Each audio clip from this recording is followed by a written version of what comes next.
mukhang bakla ang asawa. Sabi ni Carolina Texon. Ma'am Carolina, salamat po sa inyong comment. Thank you po dahil may pang-content na po ako. Tsaka pang-reels. So, sabi niyo po, bakla yung asawa ko. Ngayon, ako naman po ang titingin sa mukha niyo po. Okay? Okay lang po yun. Okay lang po ba? At saka po, walang iyakan po. Okay? So, sa lahat ng followers ko po, tingnan natin yung mukha ni Carolina Texon.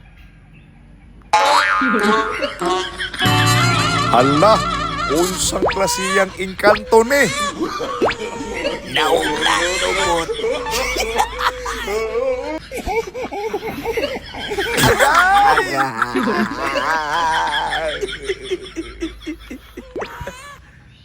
O diba ito lagi yung sinasabi ko, bago tayo manglait, tingnan mo muna natin yung sarili natin. Baka kulang lang sa punas yung salamin. Diba?